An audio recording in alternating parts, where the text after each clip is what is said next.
Shalom semuanya, perkenalkan saya Fiesta dari Pendidikan Biologi dan pada hari ini saya akan menjelaskan materi mengenai Yesus, usaha dan keselamatan, Marketplace Ministry, Lead of Bible, dan juga kehidupan Kristen yang dinamis. Sebelumnya saya share screen terlebih dahulu.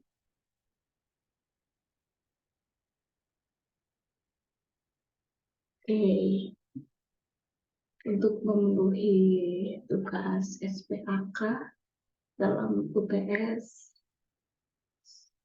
Sebelum kita memulai, mari kita berdoa. Tuhan, terima kasih. Saya akan memberitakan Injil firman Tuhan padamu supaya bisa jadi berkat harinya. Amin. Kita mulai yang pertama mengenai Lead of Bible. Apa itu Alkitab?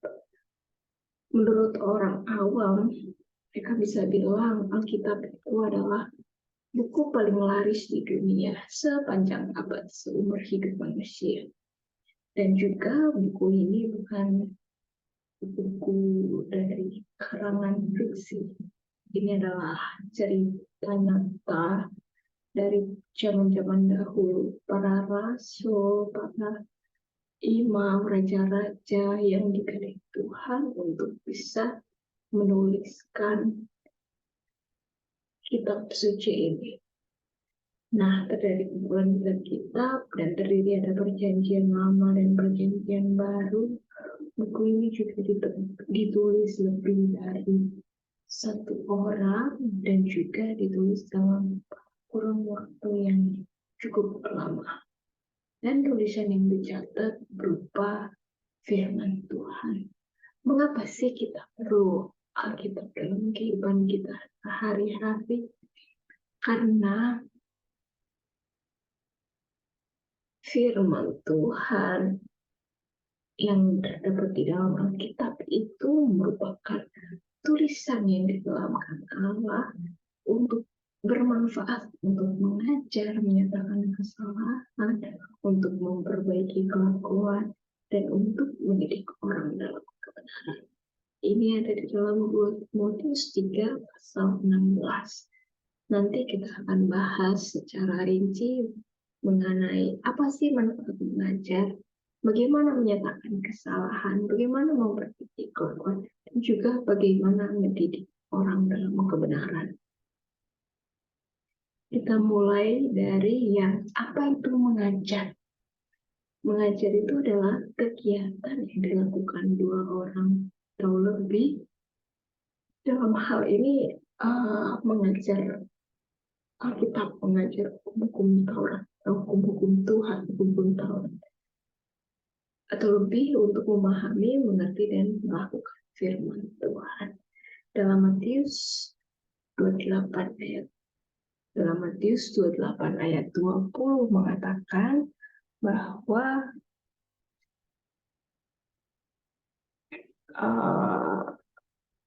ajarlah mereka melakukan segala sesuatu yang telah kuperintahkan kepadamu, dan ketahuilah aku menyertai kamu senantiasa sampai pada akhir zaman.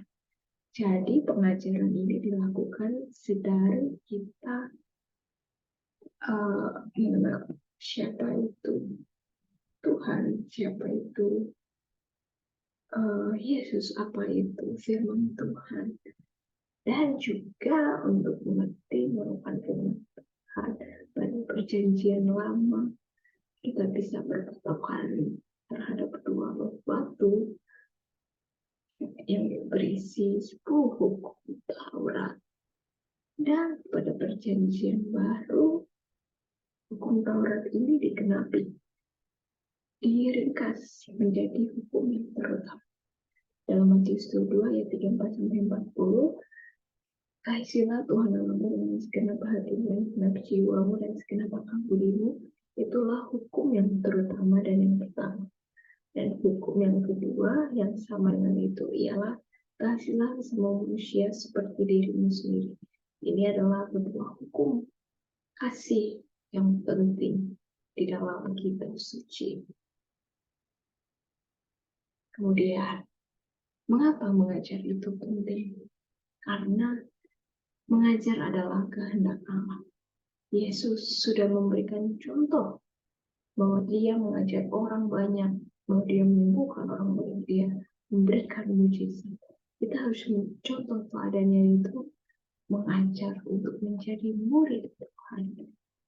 Dan dengan mengajar kita bisa membawa orang mengenal Yesus dan kita bisa menjadi saksinya.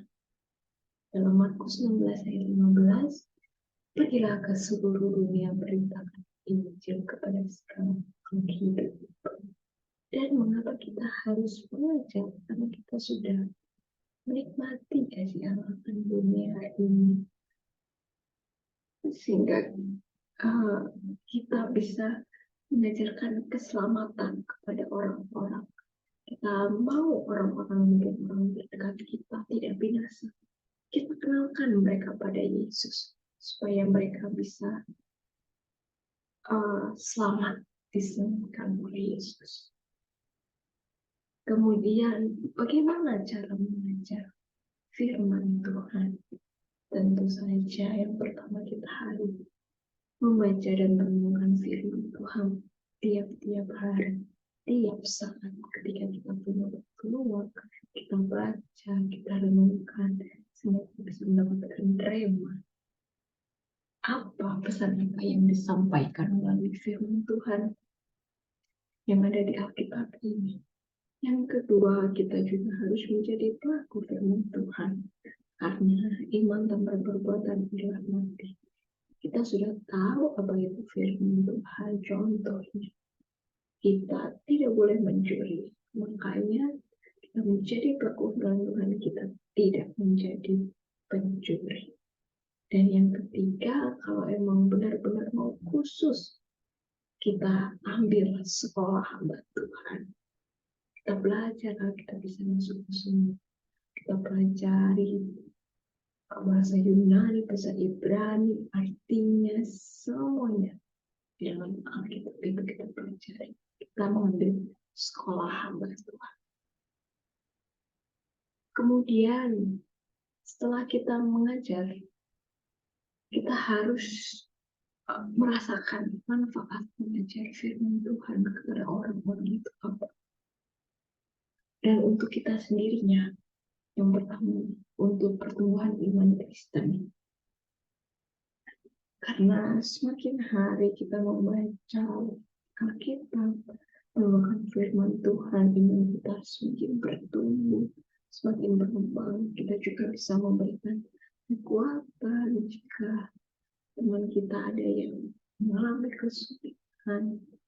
Kita bisa memberikan sukacita, berbagi kebahagiaan ketika kita senang, dan kita bisa memberikan damai sejahtera kepada orang-orang yang sedang gelisah. Contohnya, kita bisa kasih dia ayat Alkitab yang menguatkan dia.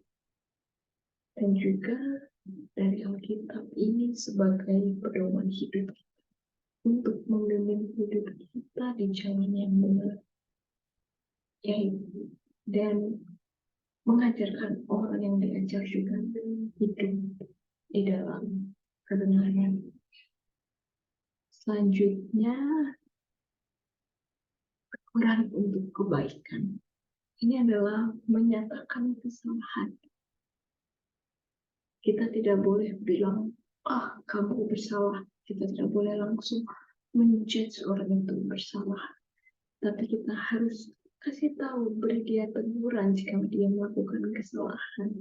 Dan menurut Amsal 12 ayat 1, siapa mencintai didikan, mencintai pengetahuan, tetapi siapa yang membenci teguran adalah dungu. Berarti jika kita adalah orang-orang yang berhikmat, kita sudah tahu membaca firman Tuhan ketika kita membuat salah dan kita ditegur, kita harus menerimanya dan juga kita harus memperbaikinya. Jika tidak, kita adalah orang dulu. Dulu berarti di sini orang bodoh. Padahal kita sudah belajar ya dari firman Tuhan. Ya. Kemudian dari Roma 12 ayat 16, hendaklah kamu sehari sepikirkan hidupmu bersama, janganlah kamu memikirkan perkara-perkara yang tinggi, tapi arahkanlah kepada perkara-perkara yang terang. Janganlah menganggap diri rendah. Nah, sama ketika kita juga sudah ada di posisi yang enak, yang nyaman menurut kita, yang kita pengen terus lakuin, tapi kita juga akhirnya melupakan kehendak Tuhan, melupakan Tuhan, menganggap diri kita lebih pintar, lebih pandai, kita tidak butuh Tuhan lagi. Jangan sampai seperti itu, karena di dalam Alkitab perkara-perkara sederhana kita pikirkan dengan kita sudah berkecukupan, kita pikirkan teman kita, saudara-saudara kita yang kesusahan, kita bantu. Jangan sampai kita sombong, kita pelit, karena itu adalah dosa. Dan upah dosa yang lama. Kemudian berubah ke arah yang lebih baik. Tadi setelah kita melakukan kesalahan, kita ditegur dan kita berubah. Dan kita berubah ke arah yang lebih baik. Dalam 2 Korintus 5:17, jadi siapa yang ada di dalam Kristus, ia adalah ciptaan baru. Yang lama sudah berlalu, sesungguhnya yang baru sudah datang. Ini berbicara ketika kita melakukan kesalahan, kita harus cepat-cepat bertobat, menjadi ciptaan baru sehingga kita bisa di dalam Kristus. Jadi kita bisa melakukan kehendaknya. Seperti di Galatia 2 ayat 20, namun aku hidup, tapi bukan aku lagi sendiri yang hidup, melainkan Kristus yang hidup di dalam aku. Dan hidupku yang kuhidupi sekarang di dalam daging adalah hidup oleh iman dalam anak Allah yang telah mengasihi aku dan menyerahkan dirinya untuk aku. Nah, teman-teman, karena Yesus sudah mengasihi kita, dia sudah menyerahkan dirinya untuk berkorban sebagai ciptaan yang baru. Kita ada di dalam Kristus. Kita harus menghidupi hidup yang dijalani Kristus. Nah, apa sih hidup? Menghidupi hidup Kristus. Menghidupi didikan di dalam Kristus. Bagaimana? Bagaimana didikan di dalam Yesus itu adalah kita mengikuti kehendaknya. Apa itu kehendaknya? Dalam Matius 5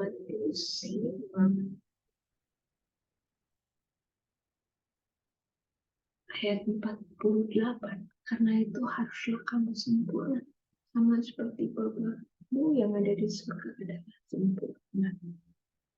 Wah, susah, tapi kita bisa lakukan. Bagaimana kita lakukannya? Kita harus mengenal siapa itu Yesus. Nah, Yesus menurut orang-orang dia adalah manusia biasa. Dia nabi. Menurut orang-orang, mereka tidak percaya bahwa Yesus adalah Tuhan. Tapi apa katakan kita? Katakan kita Yesus adalah Tuhan, 100% Tuhan dan juga 100% manusia.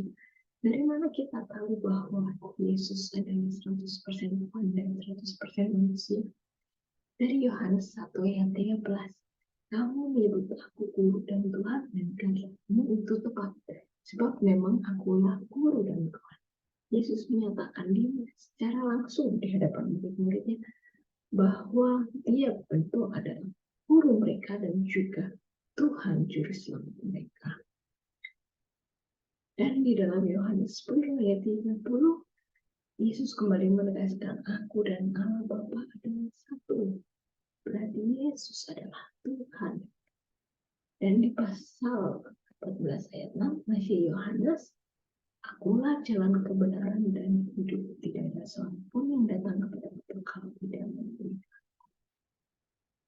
Ya, Yesus adalah jembatan penghubung dari antara kita manusia yang berdosa ini terhadap Tuhan Allah, sehingga dia juga adalah Allah Tuhan 100%. Selanjutnya di Yohanes 13 ayat 13, Yesus menyatakan bahwa ia adalah Tuhan kepada semua murid-Nya. Nah, dari mana 100% manusia? Yesus masih makan, Yesus masih minum, Yesus menangis ketika dia mau menghadapi penyaliban. Yesus disalib, Yesus merasakan kesakitan. Itu adalah bukti bahwa dia adalah 100% manusia. Nah, bukti Yesus adalah Tuhan dalam Matius 9 ayat 2-8.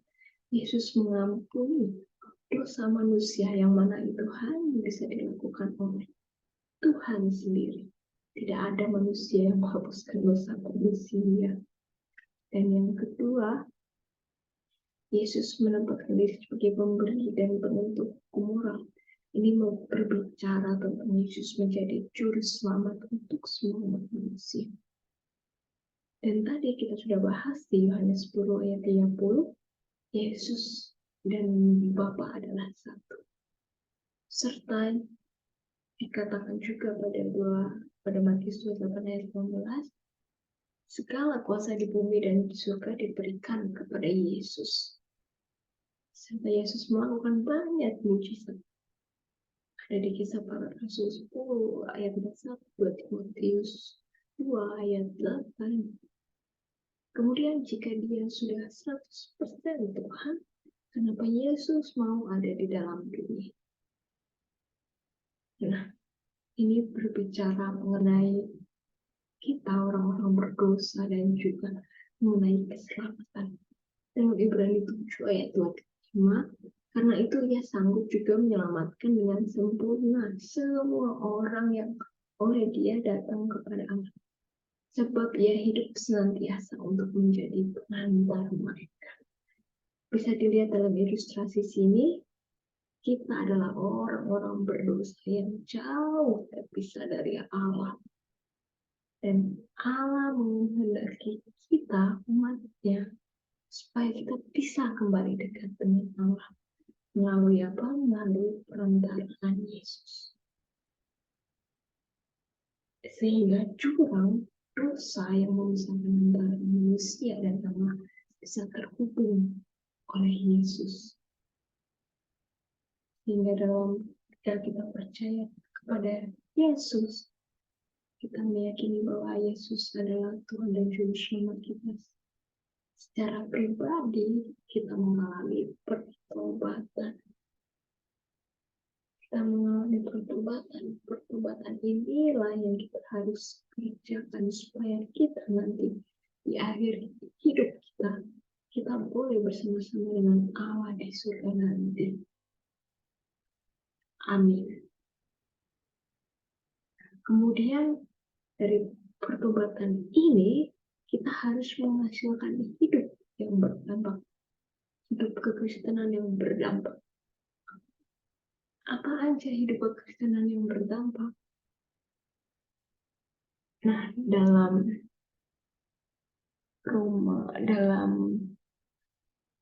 hidup kekristenan yang berdampak didasari oleh Yesus Kristus sebagai dasar. Yesus Kristus sebagai dasar iman kita. Sehingga nanti ketika kita bertumbuh dengan cara kita berdoa dari Filipi 4 ayat 6-7, membaca firman Tuhan 2 Timotius 3 ayat 16-17, kita ikut persekutuan Ibrani 10 ayat 24-25, dan juga kesaksian Kisah Para Rasul 1 ayat 8, Matius 28 ayat 19-20. Doa ini berbicara mengenai hubungan dengan Tuhan. Bagaimana caranya? Mengimplementasikan adalah kita bertekun dalam doa. Maksudnya apa? Maksudnya kita berdoa setiap hari, setiap saat, setiap ada kesempatan kita berdoa. Lebih baik lagi jika kita punya waktu khusus, kita bisa mendoakan untuk negara kita, gereja kita, bangsa negara kita. Dan doa ini biasanya disertai dengan berpuasa. Sehingga ketika kita berdoa nanti, kita bisa uh, menaikkan doa-doa kita dengan sungguh. Dan bagaimana jika doa kita belum dijawab? Tidak masalah. Tetap terus berdoa. Jawaban Tuhan itu adalah yang terbaik sesuai. Jawabannya itu adalah yang terbaik sesuai waktu Tuhan. Yang kedua, firman Tuhan. Firman Tuhan ini maksudnya gimana? Kita membaca firman Tuhan dan merenungkan. Susah. Tapi kita mau belajar karena Yesus sendiri dia belajar firman. Bagaimana caranya? Kita harus punya komitmen yang kuat. Kita tentuin kapan kita mau baca firman Tuhan. Sehari sepasang tidak apa-apa. Oke, tidak apa-apa. Sehari seayat juga tidak apa-apa. Yang penting kita konsisten, kita komitmen supaya hidup kita itu bisa berdampak untuk kita dan juga untuk orang lain. Dan firman Tuhan itu sebagai pedoman hidup kita. Kita bisa lihat di teladan tokoh Alkitab mengenai firman Tuhan. Ezra 7 ayat 10. Dan juga kita bisa lihat di Yakobus 1 ayat 25, 1 Timotius 4 ayat 16.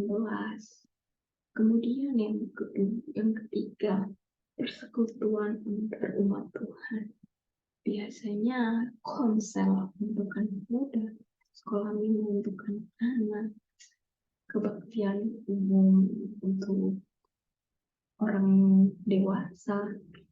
Nah, melalui persekutuan ini kita boleh dikuatkan sesama orang-orang Kristen yang percaya pada Tuhan, mendapatkan penghiburan jika ada yang bersedih dan sakit. Nah, karena berkumpul bersama saudara seiman itu ajaran Tuhan pada Amsal 27 ayat 17. Kemudian Tuhan juga menghargai persekutuan Matius 18 ayat 20, di mana 2 atau lebih orang yang bersekutu bersama-sama Tuhan akan hadir di dalam hal itu, dan juga belajar dan mempraktikkan firman Tuhan bersama-sama. Jadi jika kita masih melakukan kesalahan, kita punya saudara seiman kita yang bisa mengingatkan kita. Kemudian yang terakhir adalah kesaksian, bersaksi. Dari Kisah Para Rasul 1 ayat 8, Matius 28 ayat 19 sampai 20. Pergilah beritakanlah Injil ke seluruh dunia, ke seluruh bumi ini. Karena bersaksi adalah merupakan perintah Tuhan yang juga dapat memotivasi orang, meneguhkan orang untuk tetap percaya di dalam iman kekristenan mereka. Bagaimana bersaksi itu? Bagaimana cara jadi saksi dalam kehidupan? Kita bisa jadi saksi dimanapun kita ditempatkan. Kita berdoa untuk dimana kita ditempatkan. Dalam Yeremia 29 ayat 7. Kita menjadi saksi, kita bisa menjadi pembawa damai. Jadi setiap orang, tetangga, lingkungan kita yang merasa aman dekat kita, itu bisa menjadi kesaksian bahwa wah, ternyata anak ini bisa awalnya vibes-nya damai, vibes-nya positif. Orang bilang, oh iya jelas, soalnya dia kan sering ke gereja, sering baca firman Tuhan, itu menjadi kesaksian untuk orang lain secara tidak kita ucapkan terang-terangan. Kemudian dari Kolose 3 ayat 23, melakukan segala sesuatu dengan sungguh-sungguh. Ini maksudnya ketika kita melakukan apapun pekerjaan kita, sekolah kita, pelayanan kita, kita harus sungguh-sungguh sehingga orang melihat bahwa kasih Yesus nyata di dalam hidup kita ketika kita melakukan pelayanan kita, sekolah kita, di kehidupan sehari-hari kita. Dan dalam 1 Timotius 4 ayat 12 kita bisa menjadi teladan walaupun kita masih muda, tapi kita bisa menjadi teladan untuk sesama kita, adik kita, kakak kita, dan kita sudah menjadi saksi Yesus. Kemudian Matius 22 ayat 39 mengasihi sesama kita. Kita menolong sesama kita, kita bantu sesama kita, kita lihat apakah ada yang mau kesusahan, kita berikan dia penghiburan, kita berikan dia menghibur dia. Dan juga Amsal 19 ayat 22, orang yang setia juga bisa menjadi saksi Tuhan. Setia di dalam segala hal, bukan setiap tikungan ada ya. Setia ini dia melakukan terus menerus. Membawa Alkitab setia terhadap pasangan, pasangan yang menjadi pasangan mereka. Dan dalam 1 Petrus 2 ayat 11-12 mengenai menjauhi dosa dan berbuat baik ini adalah menghasilkan buah-buah roh dan menjauhi dengan menghindari potensi untuk jatuh dalam dosa.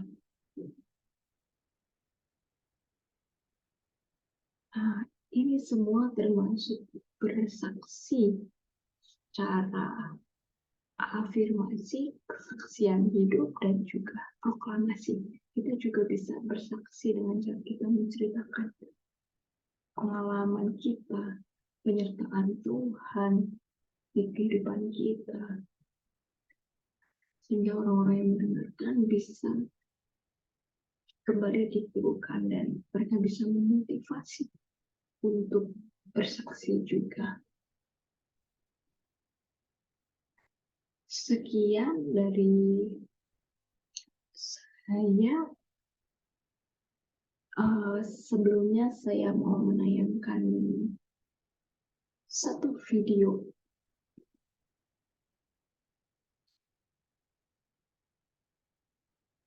sebagai penutup kita pada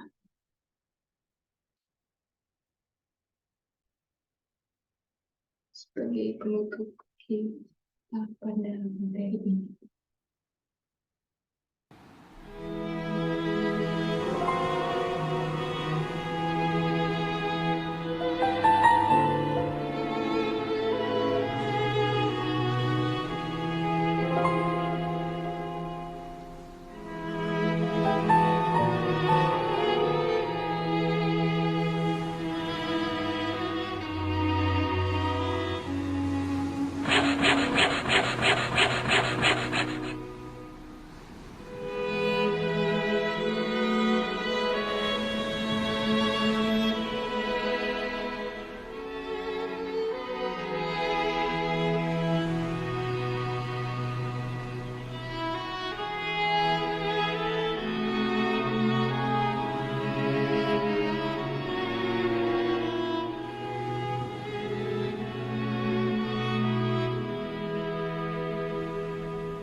baik itu adalah gambaran bahwa setiap orang-orang Kristen memikul salib mereka masing-masing, dan kalau kita selama hidup kita memikul salib kita, entah mungkin ada yang salibnya mengenai orang tua, mengenai keluarga, kakak adik, mengenai teman, mengenai pasangan hidup, mengenai kesehatan. Kiranya kita boleh tahan dalam pencobaan, tahan terhadap salib, tetap memikul salib kita. Jangan kita sampai potong, kita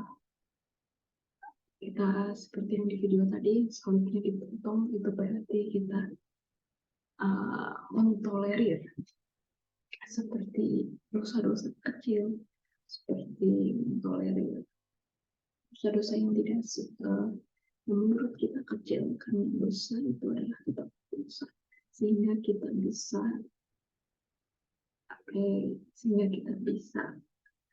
jika kita akan menyeberangi jurang yang jauh itu, kita bisa sampai kepada Allah Bapa di sana. Sekian dari saya. Terima kasih. Mari kita berdoa. Tuhan, terima kasih banyak. Malam hari ini saya sudah menyampaikan firman Tuhan, kiranya bisa menjadi tema dalam kehidupan saya. Tuhan, terima kasih atas pendengaran Tuhan. Saya sudah selesai menyampaikan firman Tuhan. Haleluya, amin.